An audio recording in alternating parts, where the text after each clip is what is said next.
రామ్మా చక్రపాణి వచ్చి కూర్చో. Good evening teacher. బ్యాగ్ తీ. హోంవర్క్ చేసేసాను టీచర్.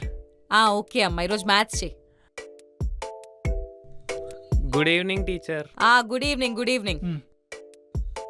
అబ్బా టీచర్, మళ్ళీ ఏం మర్చిపోయావురా? Books teacher. నైట్ చదువుకొని బుక్స్ బ్యాగ్లో పెట్టుకోవడం మర్చిపోయాను టీచర్. బుక్స్ ఎలా మర్చిపోతావురా? అట్లీస్ట్ ఆ ఖాళీ బ్యాగ్ వేసుకొని వచ్చేటప్పుడు అది హల్కాగా అనిపించలేదా నీకు? అంటే నైట్ చదువుకున్నది ఇంకా బొర్రలో తిరుగుతూనే ఉంది టీచర్. చాలు, ఎల్లు తొందరగా రా. సరే టీచర్. వీడు ఫెస్ట్ తెచ్చాడో లేదో. అయినా చక్రపాణి, నీలా నీ ఫ్రెండ్స్ కూడా సీరియస్ గా ఉంటే ఎంత బాగుంటుందిరా. ఆ సీరియస్నెస్ మీకు కూడా ఉంటే చాలా బాగుండేదండి. అయ్యో సార్, ఎప్పుడొచ్చారు? మా వాడు సైన్స్ లో వీక్ అనే కదా మీ ట్యూషన్ లో జాయిన్ చేసింది. ఏమైంది సార్? నిన్న ప్రెషర్ కుక్కర్ ప్రెషర్ రిలీజ్ అవ్వక ముందే మూత తీస్తాడు. ఆ మూత వచ్చి నా మూత తేలింది చూడండి. 10th క్లాస్కి వచ్చాడు కానీ ప్రెషర్ కుక్కర్ మెకానిజం కూడా తెలియదు ఆడికి. సార్, అయినా నేను చెప్పేది సైన్స్ క్లాస్, కుకింగ్ క్లాస్ కాదు. తెలుస్తుందిలేండి చూస్తుంటే. మీ ట్యూషన్లో జాయిన్ చేయకముందు మా వాడికి BO B+ వచ్చేది. ఇప్పుడు రిపోర్ట్ కార్డ్ అంతా Fలతో నిండిపోతుంది. అయినా మా ఫ్యామిలీలోనే F అనేవాడు ఉండదండి. అంకుల్, ఫ్యామిలీలో F లేకపోతే ఫ్యామిలీ అయిపోతుంది.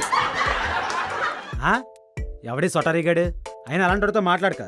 అంకుల్, నా పేరు సొటరీ కాదు, చక్రపాణి. అలాగే ఉన్నావులే, చదువుకో. ఒరే చక్రపాణి, ముందు నీ ప్రాబ్లం చేసుకో. మీరేం వరి అవ్వకండి సార్, నాకు అర్థమైంది, నేను చూసుకుంటాను. రా బబ్లు, కూర్చో. మీరేం చూసుకుంటారో నాకు తెలియదండి. మా వాడికి ఇయర్ 10th ఎగ్జామ్స్. ఆడికి ఇంకా టేబుల్స్ కూడా రాలేదు. అదేంటి సార్ అలా అంటారు? మొన్నే కదా అందరికీ కూర్చోబెట్టి 20 వరకు టేబుల్స్ అని చెప్పించాను. నేర్పించారా? రేయ్ 13 సార్ ఎంతరా? అంటే డాడీ టీచర్ 10 టేబుల్ దాకే నేర్పించారు. చూసారా అది. అయినా ఈ జనరేషన్ అంటే ఎలా ఉండాలండి? అబాకస్లా దూసుకెళ్ళిపోవాలి. మీరేం వరి అవ్వకండి సార్, నేను చూసుకుంటాను. మీ బాధ నాకు అర్థమైంది. మీరు కూడా నా బాధ అర్థం చేసుకుని ఫీజు. మీరు మాత్రం 4 డిజిట్ ఫీజు తీసుకోండి. వీడు మాత్రం సింగిల్ డిజిట్ మార్కులు తీసుకొస్తాడు. ఈ ప్రీ బోర్డులో కనుక అక్కడికి మంచి మార్కులు రాకపోతే మీకు ట్యూషన్ ఫీజే కట్టను. నాకు అర్థమైంది సార్, మీరు కట్టరని. ఎందుకలా నిల్చున్నావు? కూర్చో. Good evening teacher. ఒరే నువ్వేంట్రా స్కూల్ యూనిఫామ్ లో వచ్చావు? టీచర్, స్కూల్ 4 అవుతుంది టీచర్. ఇంటికి వెళ్ళేసరికి 4:30 అవుతుంది. మన పాలతాకి అది అయ్యేసరికి 5 అవుతుంది. ఇక్కడికి వచ్చేసరికి లేట్ అవుతుంది. అందుకే యూనిఫామ్ మీద వచ్చేసాను టీచర్. ఈ బట్టల్లో కాన్సన్ట్రేట్ ఎలా చేస్తావు? కంఫర్టబుల్ గా ఉండాలా చదువుకునేటప్పుడు? గౌతమి రాలేదా? అట్లా కాదు, మేడం ఒకటే ఒలుచుకుంటుంది ఏంటా అని. నువ్వు చదువుకో. నేను ఇంకేదో రామ్మా గౌతమి, కూర్చో.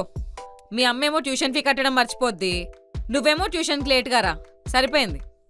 Sorry, Mummy said she'll give tomorrow, సరే, సిలబస్ ఏముంది నెక్స్ట్ టెస్ట్ కి? నా సిలబస్ అయిపోయింది. ఏమంటున్నారు? Can I help you? పర్లేదులేమ్మా.